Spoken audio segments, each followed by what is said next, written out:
आपके साथ है ऐश्वर्या दुबे। बुलेटिन की शुरुआत करेंगे बड़ी खबरों के साथ।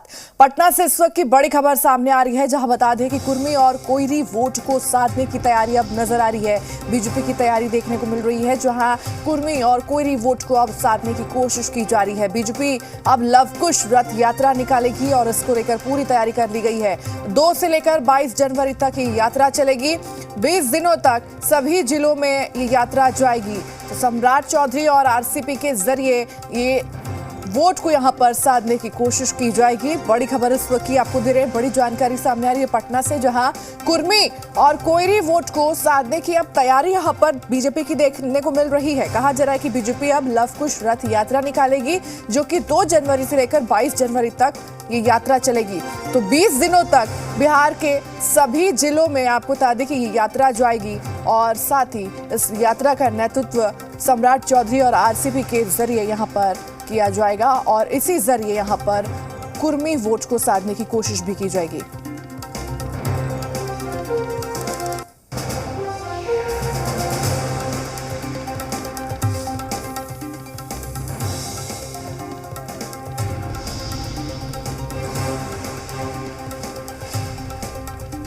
बिहार में कुर्मी कोयरी वोट बैंक को साधने के लिए भारतीय जनता पार्टी लगातार प्रयास कर रही है और इसी कड़ी में भाजपा लवकुश यात्रा का आयोजन कर रही है। भारतीय जनता पार्टी के प्रदेश कार्यालय के बाहर ये पोस्टर लगाया गया है, जहां स्पष्ट रूप से लवकुश यात्रा की चर्चा की गई है और प्रदेश कार्यालय पटना से प्रदेश अध्यक्ष सम्राट चौधरी इस रथ को रवाना करेंगे। 2 जनवरी 2024 1 बजे से ये रथ यात्रा संपूर्ण बिहार में घूमेगी और उसके बाद 22 जनवरी राम जन्मभूमि अयोध्या में इसका समापन होगा। तो कहीं ना कहीं लवकुश रथ यात्रा के जरिए भारतीय जनता पार्टी एक सामाजिक संदेश देने की कोशिश भी कर रही है। वहीं एक बड़े वोट बैंक पर भारतीय जनता पार्टी की नजर भी है। जी मीडिया के लिए पटना से सनी कुमार। और अब ज्यादा जानकारी के साथ जी मीडिया संवाददाता सनी हमारे साथ जुड़ चुके हैं। सनी का रुख करते हैं। सनी, कहा जा रहा है कि बीजेपी लवकुश रथ यात्रा यहां पर निकालने जा रही है और साफ तौर पर कुर्मी वोट को साधने की यहां पर पूरी कोशिश है। कितना महत्वपूर्ण इस यात्रा को माना जाए?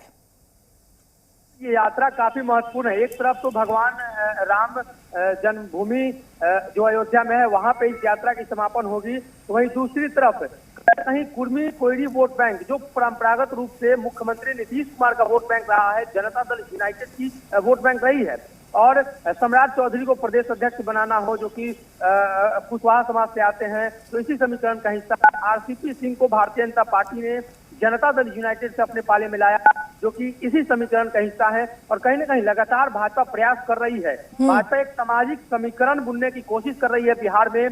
सबका साथ सबका विकास की बात तो कह रही है, लेकिन छोटे छोटे जातीय समीकरण को भी वो नहीं छोड़ रही है। और कहीं ना कहीं ये एक जो वोट बैंक है, जनता दल यूनाइटेड का मूल वोट बैंक है और इस वोट बैंक में अगर भाजपा सेंधमारी करती है तो जदयू के लिए मुश्किलें बढ़ेंगी।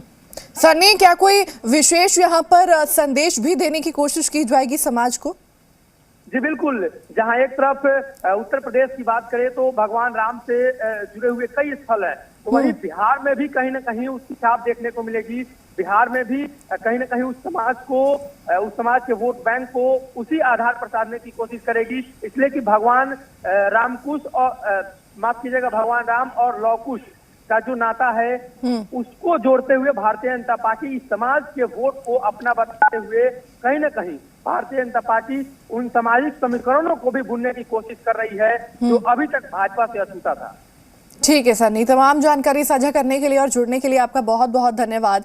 बड़ी खबर, बड़ी जानकारी अपने दर्शकों तक दे रहे हैं। पटना से सामने आ रही है बड़ी खबर इस वक्त की, जो आपको बता दें कि अब कुर्मी और कोयरी वोट को साधने की बीजेपी की कोशिश यहां पर देखने को मिल रही है और इसी कोशिश को लेकर आपको बता दें कि अब बीजेपी लवकुश रथ यात्रा निकालने जा रही है, जो कि 2 जनवरी से लेकर 22 जनवरी तक ये यात्रा चलेगी।